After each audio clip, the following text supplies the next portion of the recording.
이제 곧 우리 요한계시록과 다니엘 책이 출판될 텐데, 제가 이 요한계시록을 출판하는 그런 과정에서 한 가지 느낀 것이 있습니다. 이 일곱 교회에 대해서 요한계시록의 말씀들을 연구하고 또 가르치고 할 때, 일곱째 교회인 이 라오디게아 교회에 대한 적용과 또한 이 라오디게아 교회의 마지막 일곱 번째 교회의 특성이나 그 내용들에 대해서 설교하고 가르치는 일이 너무나 드물다 하는 것을 제가 새삼스럽게 깨닫게 되었습니다. 왜 그럴까? 그 이유가 어디 있을까?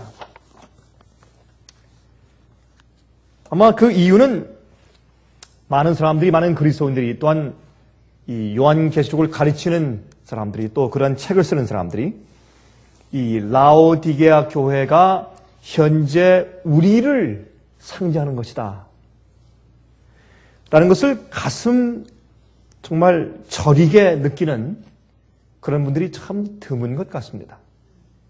그리고 이렇게 적용시키는 일들이 너무나 적은 것 같습니다. 그래서 오늘 저녁에 우리가 이 요한계시록에 나오는 일곱 교회에 대해서, 그 중에 특별히 우리 시대에 적용되는 이 라오디게아 교회에 대해서 한번 좀 성경의 말씀을 그 액면 그대로 그 문맥을 읽어보면서 한번 그 뜻을 좀 살펴보는 것이 좋겠다, 그런 생각이 제 마음 가운데 들어갔습니다. 여러분, 계시록에 나오는 일곱 교회는 옛날 소아시아 지방에 위치한 교회들이었습니다. 근데 참 흥미있는 것은 말이죠. 소아시아 지방 하면 지금의 그 터키죠. 터키 지방. 그 터키 지방은 지금 옛날 사도 바울과 또한 초대 교회에 있던 그 교회들의 그 유적들이 얼마나 남아있는지 잘 모르겠습니다만은 거기에 다녀온 분들에 의하면 별로 없다 그래요. 이 보호하지 않았으니까. 그 이후에 이런 이슬람 세력에 의해서 오랫동안 지배되어 온 곳이 바로 그 터키 지방, 소아시아 지방이니까 아마 별로 그렇게 큰 유적이 없을 것이라고 저도 생각을 합니다만, 그 옛날 소아시아 지방에 위치했던 교회들인데, 로마의 우편 마차가 다니던 하이웨이에 가지런하게 위치하였던 도시들입니다. 거기 이제 여러분 비단길 아시죠? 비단길. 로마에서부터 북경까지 뚫렸던 옛날에 그 비단, 그 실크로드, 비단길.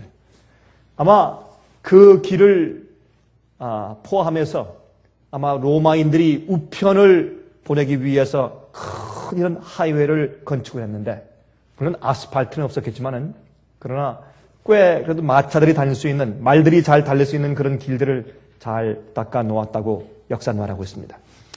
이제 그 우편 마차가, 아니면 우편 말들이 잘 달릴 수 있는 그런 잘 닦아진 그런 하이웨이에, 고속도로에 그 당시에 가지런하게 일곱 교회가 위치하고 있었습니다. 근데 그 당시에 말이죠, 그 일곱 교회들이 위치하였던 지리 조건과 그 각 도시들이 이제 위치했던 지리적인 조건들과 또한 그 도시들의 역사적인 배경들은 하나님의 교회가 초대교회부터 예수께서 오실 때까지 일곱 시대를 나누어서 분류해서 적용할 때, 초대교회 시대, 나중에 핍박 시대, 타락의 시대, 타협의 시대, 타락해서 교회가 죽는 시대, 일곱 인 가운데 첫 번째 흰말, 붉은말, 그렇죠? 검은말, 청황색말, 이런 식으로 표현했지만은 이 일곱 교회는 에베소 교회, 서머나 교회, 버가모 교회, 두아디라 교회, 사대 교회, 필라델비아 교회, 라오디게아 교회. 그렇게 이제 일곱 교회 아닙니까? 그래서 이런 이 교회들이 일곱 시대로 흘러내려올 때 2000년 동안 그 흘러내려오는 그 당시의 교회의 영적인 입장과 컨디션들, 그런 것들을 상징하기에 어쩌면 그렇게 기가 막히게 들어맞았는지 모른다고 말입니다. 이 일곱 교회가. 그래서 사실 에베소, 서모나, 버가모, 두아디라, 사데, 빌라델비아, 라오디게 교회가 또 순서대로 있었습니다. 그것도 참 이상한 일입니다. 주님의 섭리가 참 신비한 것을 또 우리가 여기서 발견하게 되는데, 하나님께서 성경을 기록하실 때 하나님께서는 항상 많은 이야기를 준비하세요. 여러분, 우리가 이야기는 다 좋아하죠. 이야기, 그렇죠? 하나님께서는 이야기를 준비하셔서 이야기를 통해서 시대가 지날지라도, 시대가 달라지고 풍습이 달라지고 문화가 달라지고 또한 종족들이 다를지라도 누구나 다 보편적으로 사람들이 이해할 수 있도록 이야기를 통해서 설명하시고, 또한 거기에 있는 환경과 지리 조건을 가지고 설명하시고, 그래서 어떻게든지 우리를 설득시키려고, 우리를 설득시켜서 구원하시려고 그렇게 애쓰시는 모습을 보는데, 이 성경은 하나님께서 이 지구에 있는 모든 환경들과 지리적인 조건들과 이런 모든 것들, 이야기들, 어떤 또 심지어는 전설들까지도 전부 이용하셔서 하나님께서 우리를 설득시켜서 진리를 깨닫게 하시려고 애쓰시는. 그래서 우리가 이런 일곱 교회를 볼 때도 어쩌면 저렇게 기가 막히게 들어맞을까. 그 당시에 있는 일곱 교회가 아니라 일곱 시대에 걸쳐서 그 교회들이 그 당시에 있는 그 도시들의 환경들과 지리 조건에 어쩌면 그렇게 걸맞게 기가 막히게 들어맞을까.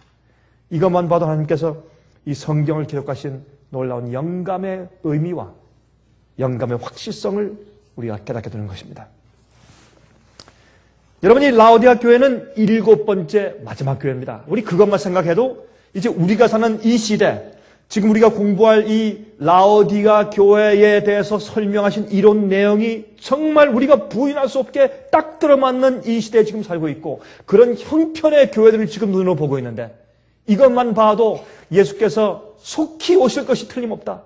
이제 역사는 오래갈 수 없구나. 우리가 이 마지막 시대에서 살고 있다. 지구의 맨 마지막 끝에 와 서 있구나. 그것을 알 수 있는 것입니다. 여러분, 다니엘 2장에 있는 신상에 대한 예언을 보면서 신상의 맨 마지막 발꾸라 끝 시대에 우리 살고 있는 것이구나. 또한 요한계시록 7장에 있는 네 짐승을 볼 때 네 번째 로마 나라가 열국으로 갈라진 다음에 거기서 작은 뿔이 나오고 1260년 동안 핍박하는 기간이 나오고, 맨 마지막에 어떻게 또 미국이 또 요한계시록 13장에 와서는 그 이후에 어떻게 해요? 새끼양 같은 미국이 올라오고, 그 다음에 미국이 용처럼 말하려고 돌변하는 그런 사건들을 우리 눈앞에 보면서 우리가 사는 이 시대가 라오디게아 교회 시대에 틀림이 없구나. 꼭 마지막 지점에 와 있다. 그것만 봐도, 그것만 알아도 우리 마음 가운데 정말 이 가슴이 저며올 정도로, 가슴이 정말 두근거릴 정도로 그런 간절한 느낌을 느끼게 되는 것입니다. 사실 이 성경 말씀은 약 한 2000년 전에 기록된 말씀이기 때문에, 한 1900년 전에 기록한 말씀이기 때문에 우리가 이 말씀을 또 읽고 또 읽고, 옛날에 그 말씀을 한 그런 환경들과 조건들과 어떤 때는 그 언어, 왜 그때 이런 단어를 썼을까 하는 것을 자꾸 곱씹어서 우리 연구해 볼 때 이 말씀이 우리 마음 가운데 와서 젖어들고 우리가 이해할 수 있게 되는 것입니다. 말씀을 이해하지 못하면, 깨닫지 못하면 그 말씀이 우리 마음 가운데 와서 닿지를 못해요. 여러분, 이 라오디아 교회를 상징하는 라오디게아 도시는 엄청나게 부한 도시였습니다.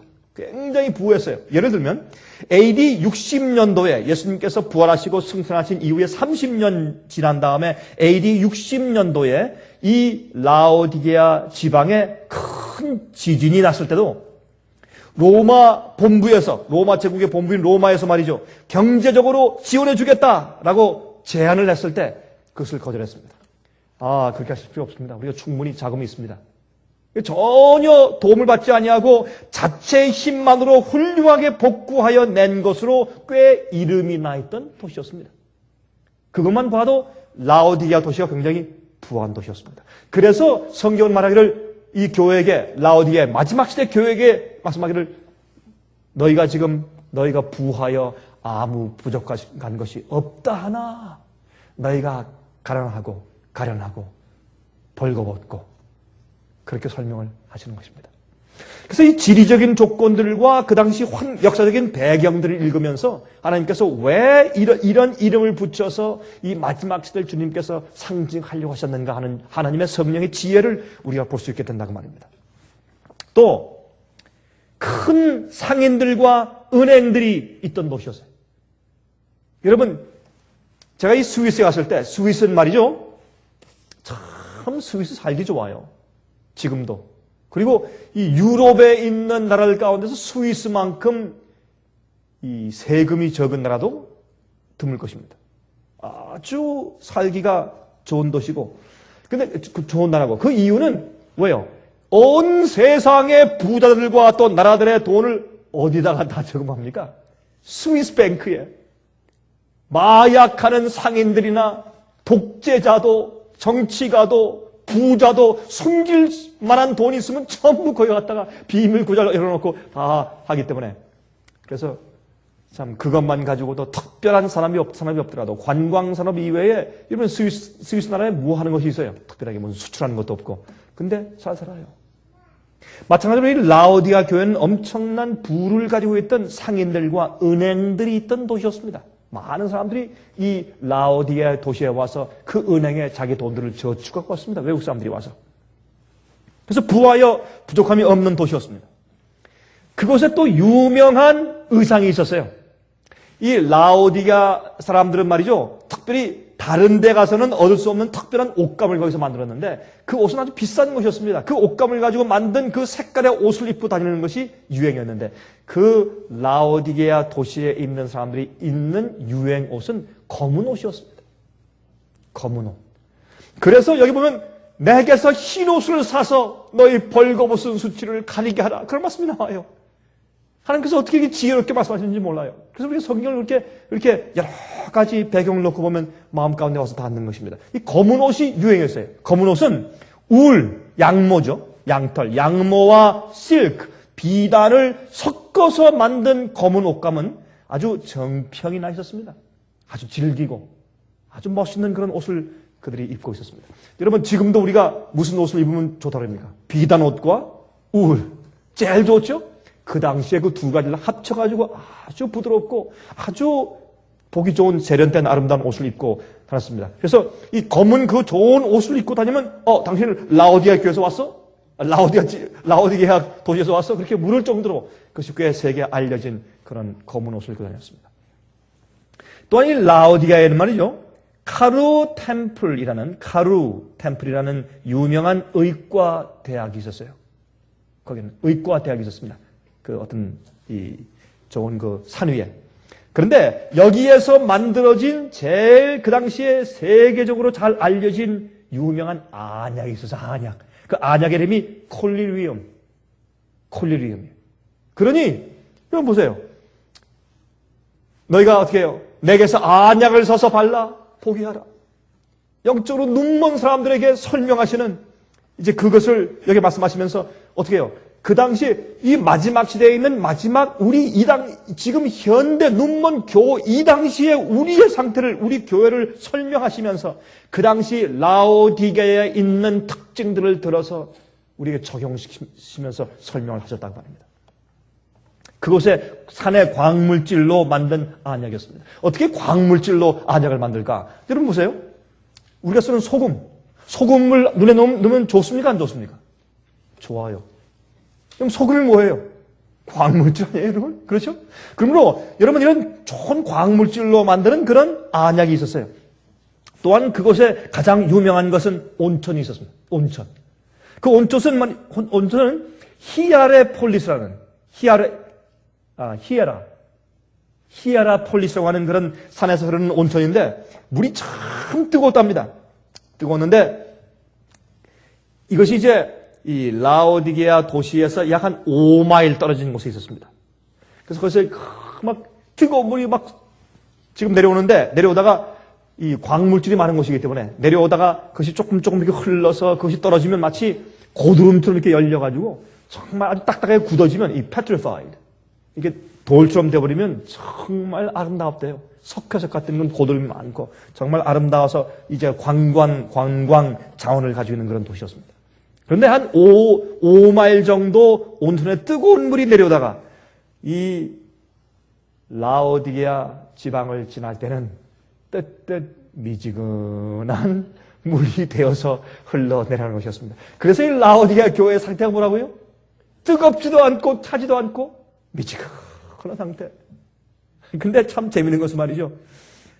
근데 이 물맛을 먹으면 개옥질이 나고 토할 것 같은 그런 느낌을, 역겨운 느낌을 준대요. 그래서 이 라오디게아 교회에 대해서 예수님께서 설명하시기를 내가 너희를 토하여 내칠 것이라. 토하여 내칠 것이라. 내가 견딜 수가 없다.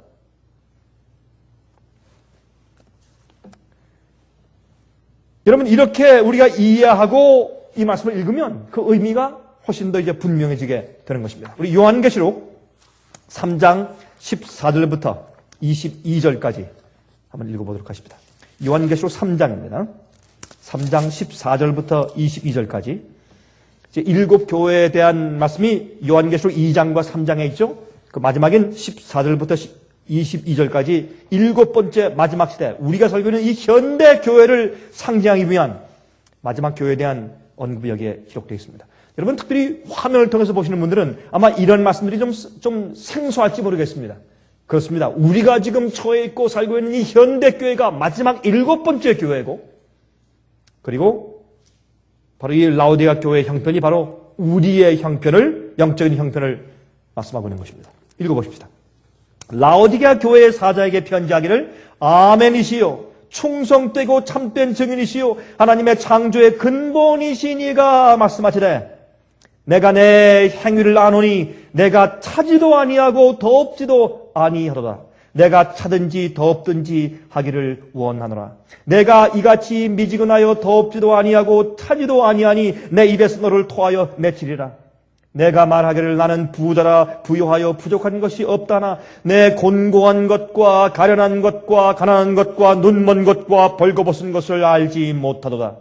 내가 너를 구원하노니 내게서 불로 연단한 금을 사서 부유하게 하고 흰옷을 사서 입어 벌거벗은 수치를 보이지 않게 하고 안약을 사서 눈에 발라 보게 하라. 무릇 내가 사랑하는 자를 책망하여 징계하노니 그러므로 내가 열심을 내라 회개하라. 볼지어다 내가 문 밖에 서서 두드리노니 누구든지 내 음성을 듣고 문을 열면 내가 그에게로 들어가 그로 더불어 먹고 그는 나로 더불어 먹으리라. 이기는 그에게는 내가 내 보좌에 함께 앉게 하여 주기를 내가 이기고 아버지 보좌에 함께 앉은 것과 같이 하리라. 귀 있는 자는 성령이 교회들에게 하시는 말씀을 들을지어다 라고 말씀했습니다. 귀 있는 자는 성령이 하시는 말씀을 들을지어다. 성령이 말씀하신 말씀 듣는 귀는 따로 있는 것 같아요. 그냥 우리 귀가 아니라 성령의 음성을 듣는 귀. 세상에 소리가 많이 있습니다. 그러나 이 소리는 그저 우리 귀를 지나서 그냥 스쳐 지나가 버리죠. 그리고 우리 가슴에 와서 우리 마음을 치는, 마음을 고동치고 감동을 주는 그런 말씀들. 성령의 음성을 들을 수 있는 귀. 여기 라오디게아 교회의 뜻은 말이죠. 헬라 말인데 라오디게아. 그 뜻은 라오라는 말은 사람들, 백성들 그런 뜻입니다. 라오.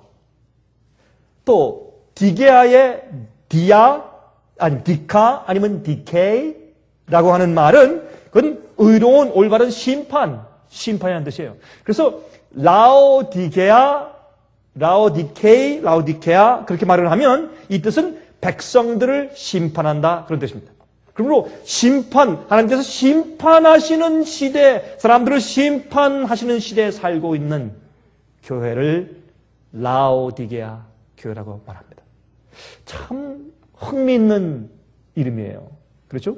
여러분, 일곱 교회 이름을 다 보면 그 당시에 여러분 2000년 동안의 기독교 역사를 그 일곱 구분했을 때 에베소 교회부터 하나 그 이름을 보면 전부 다 그 이름들이 각 시대마다 정말 정확하게 적용되는 이름들이에요. 하필이면 그런 이름들을 가진 그 지방들이 일곱 교회가 소아시아 지방에 있었어요. 소아시아 지방은 예루살렘에서 유대에서 핍박당해서 도망가서 흩어져 가서 사도들이 세운 교회들이 어디입니까? 소아시아 지방 교회 아닙니까? 그것이 제일 먼저 기독교회가 시작된 것이에요.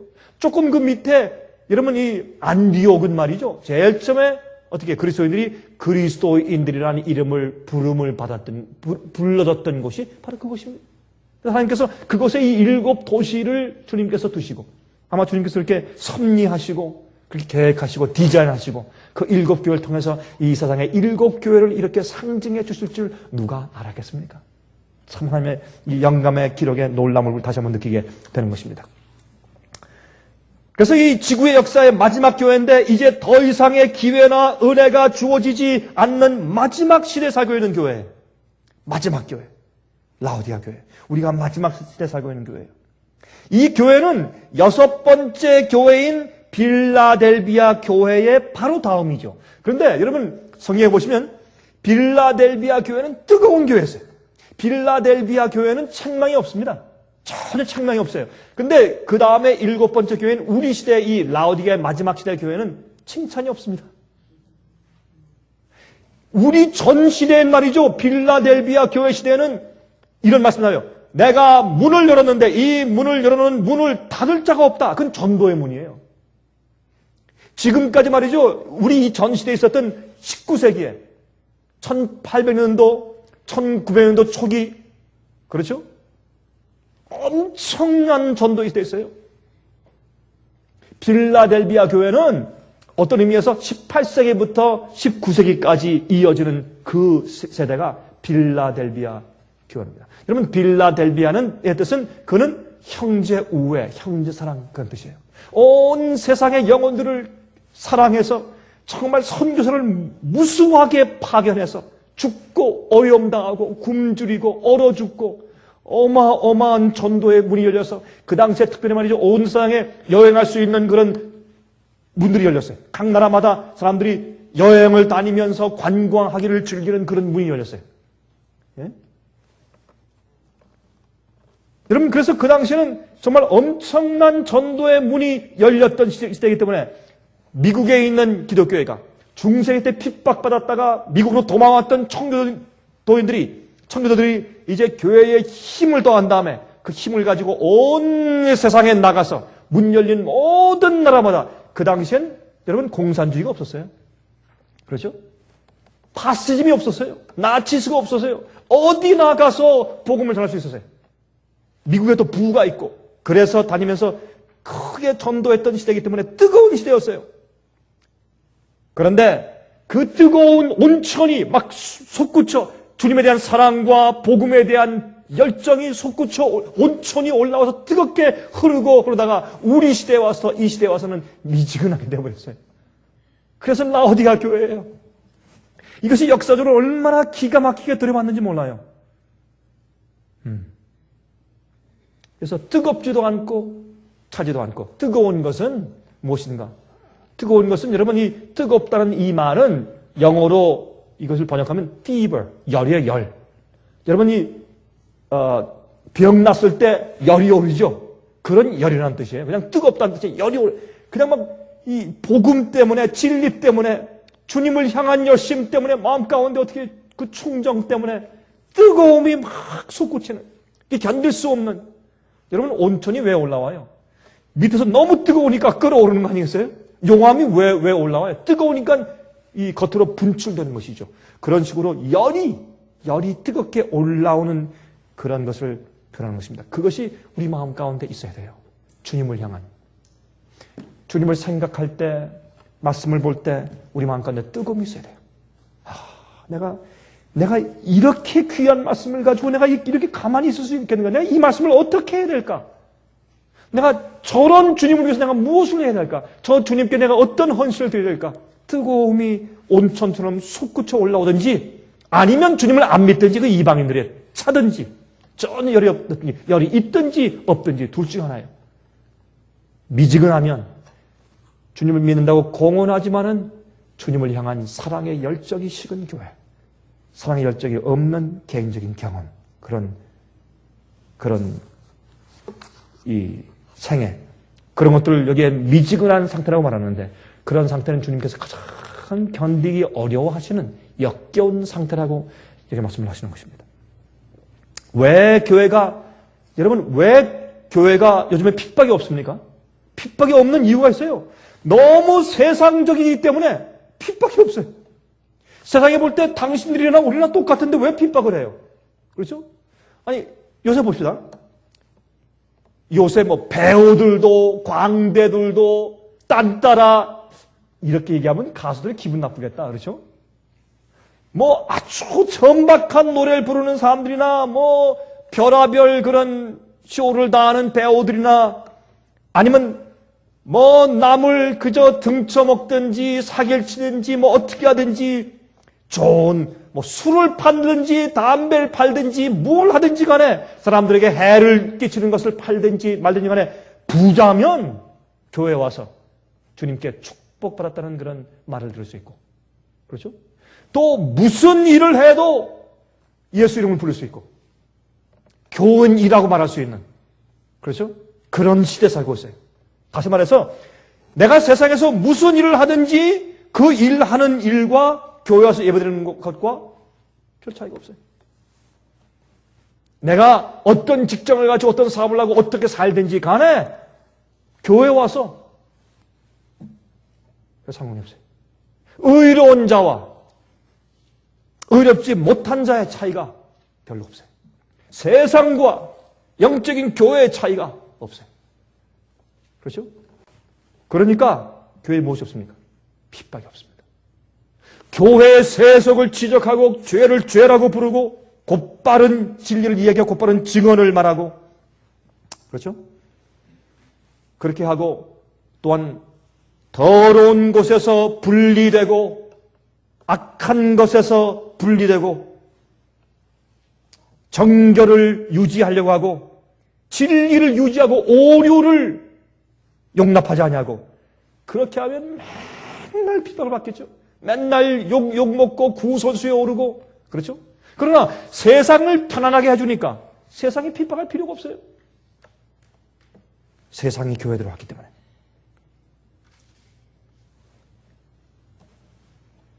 또한 교회의 성공을, 교회의 번영과 성공을 무엇으로 정해요? 세상의 성공과 번영을 재는 잣대를 가지고 와서 교회의 성공과 번영을 재요. 그러니까 이것을 뜨뜻 미지근한 상태라, 주님께서 견딜 수 없는 상태라, 그렇게 말씀하시는 것입니다. 오늘날 이 현대교회의 성장들은 거의 다가 가짜요. 거의 다가 라오디게 교회의 상태요. 참된 증인께서 여기에 탄식하시는 그런 상태의 교회인 것을 우리가 알아야 할 것입니다. 그래서 우리 시대의 이 교회에 증언하시는 예수님에 대해서 이렇게 묘사해요. 우리 시대에 얼마나 잘 만나보세요. 예수님께서 어떻게 말씀하세요? 아멘이시요, 충성되고 참된 증인이시요, 하나님의 창조의 근본이시니가 가르쳐야 그랬어요.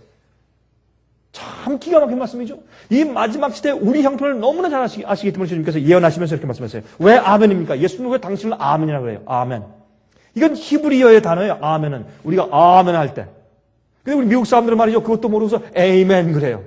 근데 아멘이 우리의 발음이요, 히브리 원래 말과 훨씬 더 가까워요. 영어로 에이멘. 저도 미국 사람과 예배드릴 때 할 수 없이 에이멘. 왜? 어떤 데서도 에이멘 해요. 제가 이제 별 생각을 안 하고 하면 아멘 하면 하지만은, 저도 아멘 하면 이 사람들이 다 에이멘 할 때 벌써 말하는 게 너무 차이나서 어떤 데 저도 할 수 없이 에이멘 할 때가 있어요. 근데 실제는 아멘이 옳아요. 이 히브리 말이에요. 히브리 말인데, 아멘이라는 말은 아주 단호한 뜻을 가지고 있어요. 단호한 뜻. 마지막을 상징해요. 그래서 우리가 기도할 때 아멘 하죠. 예수 그리스도 이름으로 기도합니다. 아멘. 아멘. 또 남들이 기도할 때 우리가 어떻게 해요? 가끔 어떻게 해요? 아멘. 아멘 하죠. 왜 아멘 합니까? 아멘. 여러분이 아멘이란 말은 옳습니다. 예, 맞습니다. 저도 그렇게 동의합니다. 그렇게 될지어다. So be it. 영어로 so be it. 그렇게 될지어다. 그런 뜻을 가지고 있어요. 아주 단호하고 끝이다, 끝났다, 옳습니다. 그렇게 되길 바랍니다. 그런 뜻을 가지고 있는 아주 엄숙한 말이에요. 아멘은 함부로 하는 것이 아닙니다. 요즘에 그리스도인들 말이죠. 조금만 그저 뭐 예배드리는 장소 말고 다른 데 가서도 무슨 얘기할 때 그저 조금만 그저 아멘 아멘 그래요. 그렇게 쓰는 것이 아멘이 아닙니다. 아멘은 상당히 엄숙한 단어예요. 고린도후서 1장 20절에 말씀하기를 하나님의 약속은 얼마든지 그리스도 안에서 예가 되니 그런즉 그로 말미암아, 그렇죠? 예수님 말미암아 우리가 아멘하여 하나님께 영광을 돌리게 되리라. 왜? 주님의 약속은 한 번 말씀하시면 끝까지 지키시는 분이기 때문에, 비변함이 없기 때문에, 그의 약속에 의해서 그로 말미암아 주님을 예수님 말미암아서 우리가 아멘하여서 하나님께 영광을 돌린다 그렇게 말씀했어요. 또 충성되고 참된 증인. 여러분, 이 세상 마지막 시대 마지막 확고하게 심판하시면서 말씀하시는, 주께서 말씀하시면 그렇게 꼭 될 수밖에 없는 맨 마지막에 아멘하시는 예수님께서 또 말씀하기를 충성되고 참된 증인이라고 그랬어요. 여러분, 이 시대에는 정말 충성되고 참된 증인 찾기가 어려워요. 조금만 좀 불리하면 금방 말 바꾸기. 그렇죠? 거짓 증거하지 말라 했는데 거짓 증거하는 것이 너무나 쉬운 이 시대에 주님께서 충성되고 참된 증인, 요즘과 같은 세상에 얼마나 필요한 증서입니까? 충성되고 참된 증인. 이렇게 말씀하시면 전혀 거긴 과장도 없고 틀림이 없는 충성되고 참된 증인이신 예수님. 거긴 보탬이 없는 증인. 세 번째, 창조의 근본이시니. 여러분, 진화론이 판을 치게 된 이 시대에 주님께서 말씀하기를 창조의 근본이시니, 창조주가 말씀하신다. 마지막 시대 7번째 라오디게 교회 하시는 말씀이 나는 아멘이고 나는 충성된 증인이고 나는 창조의 근본이고 내가 창조한 창조야. 그렇게 하시면서 우리에게 우리의 상태를 진단하시고 언급하시는 것입니다. 어떻게 언급하십니까? 이 진단이요, 좀 극심해요. 이 진단이. 이전에 6개 교회에 없는 진단을 하세요. 제일 처음에 내가 내 행위를 안다. 이것만 봐도 이 마지막 라오디게아 교회의 상태가 어떻게 일을 많이 하는 교회예요. 오늘날 이 현대 20세기, 21세기 요즘의 이 기독교회처럼 이렇게 일을 많이 하고 많이 발전하고 큰 건물을 가지고 있고 숫자가 많고 수억의 교인들을 가지고 있는 이렇게 발전하고 부흥한 교회를 가지고 있는 이런 시대가 과거에 언제 있었습니까? 없었습니다. 라오디게 교회가 가장 많이 일한 교회예요. 행함이 많아요. 그래서 내가 내 행위를 한다. 행함은 많아요. 근데 가짜예요. 가짜 행위예요. 주님께서 역겨워서 토해내칠 그런 행동이요. 부한 교회예요. 크게 성장을 가져온 교회예요. 이것이 이 시대 교회예요. 근데 이렇게 설명을 해야 되니까 오늘날 기독교에서 이 마지막 교회는 라오디게아 교회 상태에 대해서 설명하거나 교회 이 설교하는 일들이 아주 드문 것을 보게 된단 말입니다. 이것을 솔직하게 성경 말씀대로 이렇게 연구하면 지금 이 시대에 적용되는 것인데, 그러면 이렇게 발전한 교회, 성공한 교회, 성공한 것처럼 보이는 교회, 부흥한 교회, 큰 교회들이 어떻게 되겠어요? 그러므로 사람들이 이 7번째 교회의 기별을 열려고 하지 않는 것입니다. 왜? 귀에 거스리니까. 성령의 음성을 들을 수 있는 귀가 없기 때문에 그렇습니다. 내가 내 행위를 안다. 뜨겁지도 않고 타지도 않고 미지근한 교회, 열을 잃은 교회. 열성이 많아요. 그러나 주님께서 보실 때 정말 마음 가운데서 어떻게 해요? 진심으로 주님을 사랑해서 하는 교회가 아니에요. 핍박이 오면 정말 낙엽처럼 다 떨어져 나갈 교회. 경제적인 파탄이 오면 헌금이 하루아침에 다 줄어버릴 교회. 헌신이 있는 것 같지만 그러나 이기적인 헌신으로 가득 찬 교회. 그런 교회를 여기 말하는 것입니다. 역겨운 교회. 버림받기 직전의 교회. 병든 교회. 여러분, 그런데 말이죠. 이 라오디게아 교회는, 이 증상은 옛날 이스라엘 백성들과 유대 교회의 주님께서 설명하신 그 증상과 아주 흡사합니다. 그래서 이스라엘 백성들이 버림받았죠. 유대 나라가 버림받았죠. 그렇게 버림받기 이전의 상태를 구약 성경에서 설명하신 그 내용하고 너무나 똑같아요. 한번 들어보시겠어요? 이사야 1장 4절부터 6절 보세요. 슬프다 범죄한 나라여, 허물진 백성이여, 행악의 종자여, 행위가 부패한 자식이로다. 그들이 여호와를 버리며 이스라엘의 거룩한 자를 만홀히 여겨 멀리하고 물러가도다. 너희가 어찌하여 매를 더 맞으려고 더욱 패역하느냐. 온 머리는 병들었고 온 마음은 피곤하였으며 발바닥에서 머리까지 성한 곳이 없이 상한 것과 터진 것과 새로 맞은 흔적뿐이오늘 그것을 짜며 싸매며 기름으로 유하게 함을 받지 못하였도다. 똑같은 형편으로 여기 성경에 기록한 것을 볼 수 있어요. 또 예레미야 8장 21절 22절 딸 내 백성이 상하였으므로 나도 상하여 슬퍼하여 놀라움에 잡혔도다. 길르앗에 있는 유향이 있지 아니한가? 그곳에는 의사가 있지 아니한가? 딸 내 백성이 치료를 받지 못하면 어임인고. 예레미야 30장 12절 13절 나 여호와가 말하노라 내 상처는 고칠 수 없고 내 창상은 중하도다. 내 송사를 변호할 자가 없고 내 상처를 싸맬 약이 없도다 그랬어요. 그래서 이런 정말 치명적인 병을 가지고 있는 그런 상태에 대해서 설명했는데 버림받기 바로 직전에 있는 형편입니다. 그 형편을 토해내치기 바로 직전에 있는 마지막 라오디게아 우리 시대 교회에 이렇게 적용한 것을 볼 수 있어요. 여러분 병 가운데 가장 큰 병이 뭘까요? 병 중에 우리가 걸린 병 중에 가장 큰 병이 뭐예요? 자기 자신의 기만에 빠져있는 병이 제일 큰 병이에요. 그렇죠? 병난 줄 몰라. 제일 무섭죠? 자기 스스로의 문제를 모르는 자기 기만 가운데 빠져있는 병. 여러분 가장 못생긴 여자가 공주병에 걸려있으면 그 참 꼴불견이죠. 그런 형편을 말씀하고 있어요. 이 라오디아 교회는. 가장 잘못되어 있으면서도 가장 잘 되어 있다고 생각하는 자기 기만 중에서 가장 위험한 것은 자기가 하나님 앞에서 의롭다고 인정받고 있다고 착각하는 것입니다. 여러분 이것처럼 무서운 것이 없어요. 오늘날 이 시대의 가짜 복음, 그렇죠? 반쪽짜리 복음. 그래서 사람들이 어떻게 해요? 진심으로 굴복하고 죄를 포기한 경험이 없으면서도 어떻게 해요? 나는 구원받았어! 라는 확증과 평안을 가지고 살게 가르치는 교회들. 그렇게 설교하는 것들. 이것이 무엇입니까? 이것이 벌거벗고 헐벗고 가련한 이 마지막 시대 교회를 말한다고 말입니다. 얼마나 잘 맞아요, 이게, 이 말씀이. 너무나 기가 막히게 맞았습니다. 이것은 옛날 이스라엘과 유대 나라에게 주신 그 증상을 말씀하신 처방이에요. 처방이 아니고,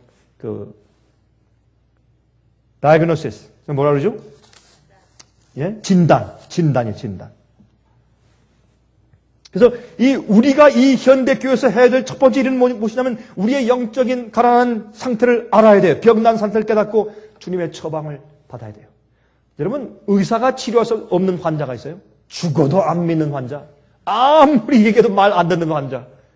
그건 아무래도 고칠 수가 없어요. 아무리 약이 있어도 고칠 수가 없어요. 그렇죠? 그러한 교회가 라오디게아 교회예요. 만약에 오늘날 이 현대 교회에 이렇게 물질적이고 양적인 축복이 영적인 부흥을 말하는 것이라면 사탄과 그의 거짓된 종교가 가장 부흥한 시스템이란 말입니까? 절대로 그럴 수 없습니다. 여러분, 교회의 성취는 주님께서 보실 때 진정한 영적인 부흥이 아닐 수가 있습니다. 그러나 얼마나 많은 사람들이, 교회 지도자들이 그러한 교회의 세상적인 잣대로 보아서 성공적인 그런 교회를 만들려고 정신이 없는지 모르겠어요. 하나님께서 심판하시는 교회, 라오디게아 교회. 제가 이번에 제가 유럽에 갔을 때 인도에서 온 한 자매가 있었어요. 근데 그 인도에서 온 한 자매가 유럽에 와서 공부했던 자매이기 때문에 우리 집에 와서 이제 참석을 하게 됐는데, 그 인도에서 온 자매가 저한테 얘기를 해주는데, 인도에 어떤 때 가면 침례를 주거나 세례를 주거나 하는 그런 숫자가 수백 명씩, 어떤 때는 수천 명씩 나온대요. 그래서 제가 물었습니다. 어쩌면 그렇게, 지금 중국 또 그런 큰 부흥들이 있는데 어떻게 인도도 참 그런 놀라운 그런 부흥주의일 수 있는 것 같다. 왜 그런가 했더니 이렇게 좀 약간 좀 미소를 지면서 하는 얘기가, 근데 목사님, 제가 한번 보았는데요. 어떤 교회에서는 옆에 있는 교회들과 이제 이 경제하기 위해서 이제 다투는데, 선의의 경쟁이라고 말을 해요. 그렇게 다투는데 사람들 산대요. 어떤 한 마을에 가서 사람들 처음 돈 주고 사요. 와서 침례받거나 세례 받아주면 돈을 좀 주겠다. 그러면 이제 침례나 세례를 받고서 가는 사람들은 이게 쭉 줄 서서 쭉 왔다가 이제 받고서 가지 않습니까? 나가면 한 사람이 서 있대요. 그 손에 돈을 주어주고, 동전을 주어주기 위해서 동전 주머니 가지고 한 명씩 다 그렇게 하면 그 돈을 받고서 나간대요. 마치 노동자들이 와서 품꾼을 받아가는 것처럼 쭉 줄 서가지고. 여러분, 제가 그 얘기를 듣고 제가 깜짝 놀랐어요. 그 사실인가? 사실, 자기 눈으로 봤대요. 사실이에요. 눈으로 봤대요, 자기가.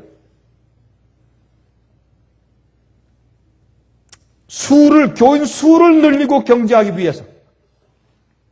그래서 한번 어떤 특별한 강사가 와서 부흥회 할 때 교회가 차고 넘치다가 그 다음에 또 썰렁해지고, 사람의 욕망을 자극해서, 세속적인 욕망을 자극하고 그들의 필요를 채워주는 방법을 통해서 교인 수를 늘리게 하는 모든 일들은 라오디게아 교회인데, 주님께서 헐벗은 것으로 보시고 가련한 것으로 보시고 부하지만 아무것도 없고 가난하다고 보시는데, 그러한 상태가 바로 이 시대 교회입니다. 이것을 이 세상 전체에 있는 교회로 적용시키고 우리 자신에게 적용시키면 이것은 놀라운 계시가 아닐 수가 없어요. 그러면 사람들이 눈을 뜨게 돼요. 그래서 이 7번째 교회에 대한 곧바른 설교가 없기 때문에 사람들이 눈멀어 있어요. 눈멀어 있어요. 이 말씀을 가르쳐 주는 것이 뭐예요? 안약을 주는 것이에요. 여러분, 성령의 은혜와 진리로 인도하는 성령의 은혜와 성경 말씀으로 사람들 눈에 바르는 것은 안약을 주는 거예요. 안약으로 눈을 뜨게 하는 것이에요. 그게 기적이에요. 지금 맹인들을 눈 뜨게 하는 것이 기적이 아니라, 그것도 기적이지만은 영적으로 잠들고 깨닫지 못하는 영적으로 눈먼 사람들을 눈뜨게 해서 진리를 바라보고 실제 우리 상태를 바라보고 내 마음의 상태를 바라보고 오늘날 현대교회의 상태를 직시할 수 있게 만들어주는 것이야말로 정말 눈뜨게 하는 기적이 아닙니까, 여러분? 하나님께서는 그래서 우리 마음을 보십니다. 우리의 믿음과 진정을 심판하시는 분이세요. 그래서 주님께서 말씀하십니다. 예수님의 처방이 뭐예요? 내게 와서 이런 것들을 사라. 몇 개? 3개. 왜 사라 그랬어요? 사는 것은, 여러분, 예수께서 말씀하기를 이 땅에 감추인 보화를 발견했을 때 그것을 갖기 위해서 어떻게 했어요? 이 농부가 자기 있는 모든 것을 팔아 샀어요. 한 좋은 값진 진주를 만났어요. 어떻게 해요? 자기가 가지고 있는 모든 것을 전부 팔아서 그 값진 진주 하나 샀어요. 우리가 예수님을 사야 돼요. 주님께서 주시는 주님의 치료, 처방, 약을 사야 돼요. 십자가를 우리가 사야 돼요. 구원은 공짜다. 값이 없다. 값 없는 구원. 그렇지만 그렇지 않아요. 여기는 살아. 왜 사야 돼요?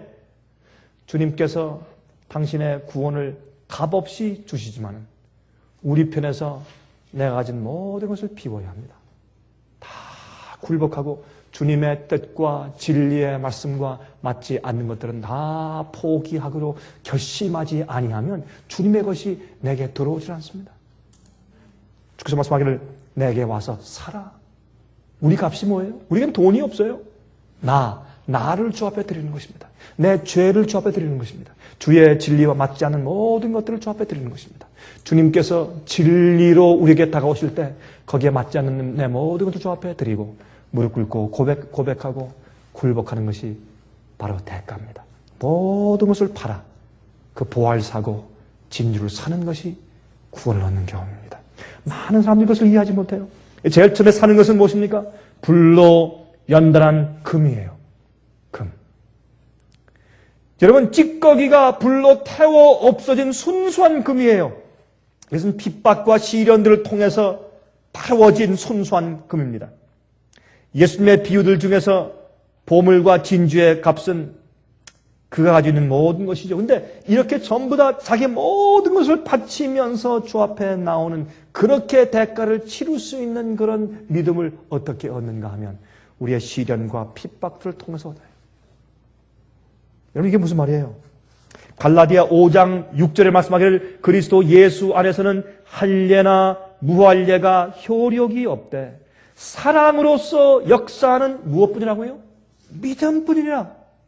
여러분 사랑으로 역사하는 믿음이 이게 순금으로 불로 단련된 불로 연단된 그런 금이라고 이렇게 이제 성경에 표현했는데 이게 무슨 말인가 하면 여러분 그 성소에서도 성소 뜰에서 진심으로 회개하고 죄를 씻은 영혼이 성소 성막 안으로 들어가면 그 성막 안에 있는 모든 것도 뭐예요? 다 금이에요. 지성소도 금이고 성소도 금이잖아요. 순수한 믿음을 가져야 들어가요. 그 순수한 믿음은 언제 생기는 줄 아십니까? 우리가 있는 믿음이 핍박과 시련과 환난이 올 때 내가 가진 믿음이 이게 가짜 금이냐 14K냐 18K냐 아니면 24 순수한 금이냐는 것이 판명돼요. 그렇죠? 그 금을 알기 위해서는 불에 넣어야 돼요. 다 녹여버려야 돼요. 마치 우리가 이 세상에서 내가 가지고 있는 것, 내 부, 내 명예, 내 자랑 이런 모든 것도 한꺼번에 내 믿음뿐만 아니고 모든 것이 전부 다 녹아져 버리는 것처럼 느끼는 그런 시련과 핍박과 어려움들이 생겨요. 가끔. 그럴 때 무엇만 남아요? 다른 것들은 전부 녹아서 불타서 없어져 버리는데 그럴 때 무엇만 남아요? 예수님을 신뢰하고 성경 말씀을 신뢰하고 진리를 사랑하고 주님을 사랑하고 하나님을 사랑하는 그 사랑으로 역사하는 믿음만 딱 남아요. 다른 건 의지할 것이 없어요. 그 어려움 가운데 붙잡을 게 없어요. 이것도 붙잡을 게 없고 아무도 붙잡을 게 없어요. 사람을 붙잡을 수도 없고 돈을 붙잡을 수도 없고 어떤 지위와 명성을 붙잡을 수도 없고 하나님밖에는 붙잡을 게 없어요. 그럴 때 뭐가 생겨요? 그때 순수한 불로 연다는 금이 생기는 거예요. 그런 시련들과 핍박들은요, 우리 모든 것이 다 녹아져 버리는 그런 경험들이에요. 꼼짝없이. 그래서 환난은 자기가 믿는 이기적인 이유들을 다 태워서 없어져요. 여러분 저도요 어떤 시련들이나 핍박을 당해보니까 그걸 해버릴 때 이제는 주님을 믿을 때요 옛날엔 저 자랑 때문에 저 영광 때문에 저 명예 때문에 저 평판 때문에 저 인기 때문에 아니면 저 이익 때문에 내 이익 때문에 믿고 하려고 뭘 하는 것처럼 하고 일도 했는데 이제는 이런 입장에서 말이죠 하나님을 순종하고 주님을 따라갈 때는 더 이상 그런 것들이 올 게 전혀 없어요. 그럴 때 주님을 신뢰하고 따를 때 다시 말해서 내가 믿는다고 하는 내 이기적인 목적과 이유들이 다 태워져 없어질 때 가지고 있는 내 믿음의 이유 그게 불로 연단한 순수한 믿음이에요. 그걸 가질 때 남이 나를 못살게 굴거나 나를 무시하거나 나를 버렸을 때 그래도 내가 가지고 있는 믿음의 이유 그게 사랑으로 역사하는 믿음이에요. 우리가 조금만 섭섭하면 아주 셀쭉하고 돌아서고 말이죠. 그렇죠? 친구가 금방 돌아서 버리고 이거는 순수한 믿음이 없는 사람들이죠. 그렇죠? 친구를 가는 믿음이 없는 사람들이에요. 우리 세상에서도 친구는 어려울 때 알아본다 그러죠? 꼭 마찬가지예요. 우리가 성경을 연구하고 그 말씀대로 살고 말씀대로 가르치면 무엇이 와요? 불이 와요. 뜨거워. 우리를 태워요. 핍박이 와요. 두 번째 흰옷. 흰옷은 이것도 여러분 구약성경에 다 있어요. 이 요한계시록은 구약성경에 있는 모든 말씀들이 전부 다 와서 결론 지어지는 곳이 요한계시록이에요. 그래서 구약성경을 이해하지 못하면 요한계시록을 이해할 수가 없어요. 흰옷 보세요. 이사야 64장 6절에 다 있어요. 보세요. 대저 우리는 다 부정한 자 같아서 우리의 의는 다 더러운 옷 같으며 우리는 다 쇠폐함이 잎사귀 같으므로 우리의 죄악이 바람같이 우리를 몰아가나이다. 우리의 의는 뭐예요? 아무것도 아니에요. 다 더러운 의요. 이사야 52장 1절 61장 10절 이런 말씀이세요. 시온이여 깰지어다 깰지어다 내 힘을 입을지어다 거룩한 성 예루살렘이여 내 아름다운 옷을 입을지어다. 이제부터 할례받지 않은 자와 부정한 자가 다시는 내게로 들어옴이 없을 것입니다. 내가 여호와로 인하여 크게 기뻐하며 내 영혼이 나의 하나님으로 인하여 즐거워하리니 그가 구원의 옷으로 내게 입히시며 의의 겉옷으로 내게 더하심이 신랑이 사모를 쓰며 신부가 자기 보물로 단장함 같게 하셨습니다. 그랬어요. 요한계시록 19장 7절 8절 보세요. 우리가 즐거워하고 크게 기뻐하여 그에게 영광을 돌리세 어린 양의 혼인 기약이 이르렀고 그 아내가 예배하였으니 그에게 허락하사 빛나고 깨끗한 세마포를 입게 하셨은즉 이 세마포는 성도들의 옳은 행실이로다 하더라. 주님께서 우리에게 의로운 옷을 입히시는데 우리가 헐벗고 벌거벗었어요. 예수의 이름으로 찬송하고 예수의 이름으로 기도하고 예수의 이름으로 설교하고 예수의 이름으로 교회를 짓고 예수의 이름으로 자선사업을 하지만은 그러나 하나님께서 의로 보시지 않아요. 내게 와서 흰옷을 사라. 너의 의는 더럽고 벌거벗었다. 근데 이 의는 예수님께서 우리에게 덮어주시는데 그 의는 그냥 덮어주시는 것뿐만 아니라 우리의 마음속에 있는 것들을 의롭게 변화시켜주기 때문에 이 의는 어떻게 해요? 이 흰 세마포, 어린 양의 아내 신부가 입는 옷인데 이 옷은 성도들의 옳은 행실이라. 의는 righteousness, 의롭단 말이에요. 의롭게 행한다는 뜻이에요. 그게 의예요. 여러분이시요. 특별히 화면 통해 보시는 분들이시요. 우리가 의롭게 되었다. 예수 그리스도의 피의 보혈로 의롭게 되었다. 의를 받았다. 그 의는 주님께서 우리를 어떻게 해요? 의롭게 만드신 역사를 말하는 것이에요. 여러분, 어제와 오늘에 걸쳐서 여러분 신문에 미국 신문과 미국의 그 영국에 있는 텔레그래프라는 신문에 났는데 이제 오늘 제가 아침에 보니까 또한 한국에 있는 여러분 조선일보에도 이 기사가 난 것을 보았습니다. 참 충격적인 기사예요. 그것은 여러분 마들 테레사 얼마 전에 죽었죠? 성자로 추대됐지 않습니까? 이 마들 테레사가 자기가 인도에서 말이죠. 캘커타에서 얼마나 희생적으로 많은 사람을 구호하고 참 훌륭한 일을 하는 정말 성자 같은 일을 했죠. 그렇죠? 노벨 평화상을 받고 성자로 추대받고 거룩한 자로 사람들이 인정하는 그런 자입니다. 그런데 테레사 수녀가 평상시 살 때 기록했던 일기가 발견됐어요. 그리고 테레사 수녀가 자기의 아주 가까이 지내면서 이렇게 상담했던 신부가 고백을 했어요. 자기가 같이 이렇게 대화하는 것을 솔직히 고백했어요. 그래서 그런 책이 나왔는데, 이 테레사 수녀의 그렇게 거룩한, 의로운 테레사 수녀의 고백이 성자로 추대됐던 테레사 수녀의 고백이 뭔지 아십니까? 그가 사는 한 40년 내지 50년 동안 그 의로운 생활을 살았지만은 그동안에 그가 무슨 고백을 했는가? 나는 정말 하늘에 예수님이 살아계신지, 정말 하나님이 계신지 안 계신지 난 잘 모르겠다. 정말 하나님께서 계신가? 예수께서 정말 존재하시고 계시는 것인가? 그 괴로움 때문에 늘 번민하는 생활을 살았다고 그는 일기에 고백했고 또한 가까운 신부에게 고백을 했다는 것입니다. 놀라운 얘기죠. 여러분, 예수를 몰라도 의로운 생활을 살 수가 있어요. 의롭게 볼 수가 있고 도덕적이고 윤리적인 생활을 할 수가 있어요. 그러나 하나님은 중심을 보세요. 우리 마음 가운데 의롭게 되는 경험들이 있어야 돼요. 그래서 참 의가 없는, 우리가 만들 수도 없는 그 의를 주님께 가서 사야 돼. 어떻게 할 때? 내 있는 모든 죄를 주 앞에 고백하고 무릎을 꿇고 굴복해야 돼요. 십자가 밑에. 그 다음에 내 있는 모든 것을 포기하고 주 앞에 나가서 천부여 의지없어서 손들고 옵니다. 주 나를 박대하시면 내가 네게로 가오리까? 라고 진심으로 찬송할 때 그 의가 내게 오는데 그 의는 우리 마음 가운데 의로운 마음을 재창조해주는 의인 것입니다. 세 번째 주님께서 사랑하시는 그 약품은 뭐냐면 우리를 이 라오디아 교회의 치명적인 병을 가진 교회를 치료하신 세 번째 처방이 뭐냐면 안약이에요. 안약인데 요한일서 2장 20절에 말씀하기를 너희는 거룩하신 자에게서 기름 부음을 받고 모든 것을 아느니라. 우리가 성령의 은혜를 받으면 모든 것을 알아요. 깨달아요. 눈이 떴어요. 분별력이 있어요. 요한복음 16장 6절과 13절 그가 성령이죠. 성령께서 와서 죄에 대하여 의에 대하여 심판에 대하여 세상을 책망할 것이라. 그리하나 진리의 성령이 오시면 그가 너희를 모든 진리로 인도할 것이라 그랬어요.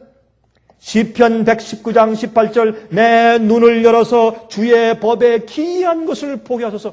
여러분, 이 언약은 성령의 의뢰요. 분별력을 주시는 것이요. 성령의 감동으로 내 영적인 눈이 뜨는 것이에요. 세상에 무엇이 죄고 내 속에 무엇이 죄고 세상에 무엇이 옳은 것을 깨닫는 성령의 눈을 밝히게 하시는 역사를 말하는 것입니다. 또 주님께서 말씀하십니다. 내가 사랑하는 자를 책망하여 징계한다. 주님께서 우리를 사랑하시니까 징계하시죠. 여러분이시여, 책망을 받지 않는 자는 아들이 아니에요. 히브리서에 말씀하셨죠. 히브리서. 그렇죠? 히브리서 5절에 채찍을 받지 않는 자는 아들이 아니에요. 우리가 책망을 받아야 돼요. 주님께로부터. 내가 사랑하는 자를 책망하여 징계한다 그랬어요. 예수님도 히브리서 5장 8절 9절에 말씀하기를 그가 아들이시라도 고난 받으신 고난으로 순종을 배워서, 무슨 순종이에요? 받으신 고난으로 순종을 배워서 온전하게 되었은즉 그랬어요. 사랑하기에 순종하는 올바른 순종이에요. 그건 진짜 순종이에요. 어떤 대가나 영광을 바라고하는 순종이 아니고 섞인 순종이 아니라 사랑으로 역사하는 믿음으로 하는 순종. 주님도 고난을 통해서 아버지를 사랑하기 때문에 하는 사랑만 가지고 있었어요. 주님께서는. 시편 119장 67절 고난 당하기 전에는 내가 그릇 행하였더니 이제는 주의 말씀을 지키나이다. 우리가 고난을 당할 때 주의 말씀을 지키는 마음을 갖게 돼요. 손수한 믿음과 정금을 가지게 돼요. 불로연단한 금을 사고 의의 옷을 사고 안약을 사야 합니다. 여러분, 그 다음에 내가 문을 두드린다. 문을 열면 내가 들어가서 너와 함께 먹고 넌 나와 함께 먹고 마실 것이라고. 주님과의 교제는 이 관계입니다. 주의 말씀을 먹고 나누고 즐거워하는 것입니다. 주의 말씀을 먹고 살찌는 것입니다. 성장하는 것입니다. 여러분, 먹는 것입니다. 우리 신앙생활은 먹는 것으로 되어 있어요. 근데요, 한 번 말이죠. 화가 조지 헌트 씨가 그림을 그렸는데 예수님께서 문 밖에서 어떤 촌의 한 집에 문 밖에서 두드리시는 그림을 참 아름답게 그렸습니다. 그때 한 사람이 보고 나서 이렇게 물었습니다. 그 화가 조지 헌트 씨한테, 헌트 씨, 참 근데 한 가지 실수를 범했습니다. 이 집 문에는 문고리가 없습니다. 왜? 근데 그분이 이렇게 말하다는 것입니다. 이 문에는 문고리가 안에만 있습니다. 밖에는 없습니다. 밖에서 열 수가 없습니다. 안에서만 열 수가 있습니다. 이건 우리 마음 문이거든요. 이 조지 헌트 씨가 참 잘 그렸어요. 이 문은, 예수님께서 두드리시는 문은 우리 마음 문을 두드리시는 것이기 때문에 우리가 장원하고 원할 때 우리가 열 수 있지 주님께서 강제로 열고 들어오실 수가 없어요. 한 번은 이 얘기를 하고 있는데 한 번은 어린 아이가 이렇게 말하대요. 왜 이렇게 사람들이 예수께서 문을 두드리시는데 왜 문을 안 열까요? 그러니까 한 어린 아이가 교회에서 이렇게 답변하더래요. 아마 그 주인집 사람들이 지하실에 있어서 그 문 두드리는 소리를 못 듣는 모양이에요. 그런 말을 했대요. 우리가 지하실에 있으면 우리가 지하실에 우리 육신의 죄의 욕정, 정욕을 가지고 죄의 본성대로 살고 있으면 성령의 음성이 안 들리고 주님의 문 두드리는 소리가 안 들려요. 문 두드리는 소리가 안 들려요. 우리가 지하실에 있으면. 마지막에 너희가 승리하면 내가 이기고 내가 아버지와 함께 내 보좌에 앉는 것처럼 너희도 나와 함께 보좌에 앉을 것이라. 그 당시에 승리한 장군은 로마 황제가 그를 불러다 자기 보좌 옆에 앉히우고, 여러분 옛날에 보좌는 말이죠. 보좌는 혼자 앉는 보좌가 아니에요. 좀 넓었어요. 다른 사람이 왕과 함께 앉을 수 있는 보좌예요.